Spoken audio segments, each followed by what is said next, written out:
নামাজ কাজার দরুন অন্তত 2,78,00,000 বছর জাহান্নামের আগুনে থাকতে হবে। এটা কাজার দরুন। আর যদি সেই কাজ আদায় করেন তাহলে আল্লাহ ইচ্ছা করলে আপনাকে আল্লাহ অনুগ্রহ করতে পারে, সকল নামাজের বিনিময়ে আপনার ফরজের ঘাটতি পূরণ করতে পারে। কিন্তু যদি আপনি কাজা আদায় না করেন তাহলে কী পরিমাণ শাস্তি আপনাকে আল্লাহ দিবেন এটা কোনো হাদিসে নাই, কোরআনে নাই।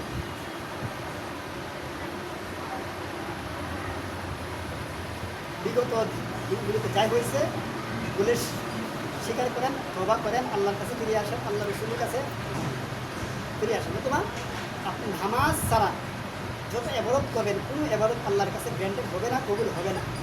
আপনি নামাজ বলেন, এগুলোর আমাদের বিনিময়ে আপনার যত এবাদত আছে, তাসবিহ, তাহলিল, ধান, খয়রাত, সদকা, হজ, যাকাত যা আছে সবগুলো আপনার কবুল হবে। কিন্তু আপনার নামাজ নেই, কিছু এবাদত আপনার কবুল হবে না। কিন্তু কুরবানি, হজ, যাকাত, মিসকিনদেরকে দান করা, ভালো ভালো বদলে দেওয়া, বড় বড় বিষয় মীমাংসা করা, এইগুলো আপনার আল্লাহর দরবারে কবুল হবে না যদি আপনার নামাজ না থাকে।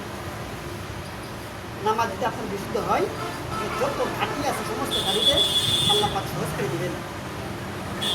আর যদি আমাদের ঘাটি থেকে নামাজ না হয় তাহলে তারা আপনাকে সমস্ত ঘাটিতে আপনাকে ভুল দেবেন, কাটাইতে চেষ্টা করবেন। আপনার সম্মুখে অনেক বড় বড় বিপদ আছে, সেই বিপদ উদ্ধার হওয়ার কোনো রাস্তা নাই, কোনো রাস্তা নেই। সেদিন আল্লাহ পাক আপনাকে সাহায্য করবে না, আপনার রসুল আপনাকে সুপারিশ করবে না। রসুল তো বলছেন সুপারিশ তো আমার ওই উম্মতের জন্য যারা পাঁচ ওয়াক্ত নামাজ পড়ে তাদের জন্য। যারা নামাজ পড়ে না, আমাদের দাবিদারি করে না, তাদের জন্য রসুলের কোনো সুপারিশ নাই। হাদিসে প্রমাণ করছে।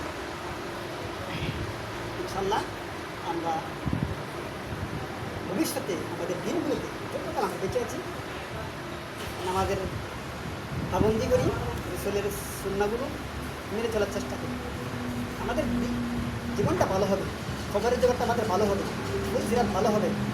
আশা করা যায় জান্নাতের গুণ গিলমানদের সাথে আচরণ আমাদের ভালো হবে। ইনশাল্লাহ আশা করা যায় ফেরেশতাদের সাথে আমাদের আচরণ ভালো হবে, আজরাইলের সাথে আচরণ আমাদের ভালো হবে। ইনশাল্লাহ আশা করা যায়। আর যদি না করেন শয়তানের ধোকায় পড়েন, মৃত্যু পর্যন্ত যেভাবে আসছে আপনার প্রাপ্তবয়স্ক হওয়ার পর থেকে যেভাবে আসছে এভাবে মৃত্যু পর্যন্ত চলে যাবেন। কোনো আমলের দ্বারা আপনার কোনো আমল আল্লাহ দরবারে উপরে উঠবে না। দান সৎকা বলেন, জাকাত বলেন, ভালো ভালো বদল বলেন, কিছু আল্লাহর দরবারে পেমেন্ট হবে না যদি নামাজ আদায় করতে না পারে। আল্লাহ এগুলো আকাশের নিচে ঝুলন্ত অবস্থা রাখবেন যতক্ষণ পর্যন্ত আপনি নামাজ আদায় না করেন, রসুলের উপর গুরু শরীফ আদায় না করেন। আকাশের নিচে ঝুলন্ত অবস্থায় একটু উপরে উঠবেন। গতকাল দেখে আছি ইনশাল্লাহ আল্লাহর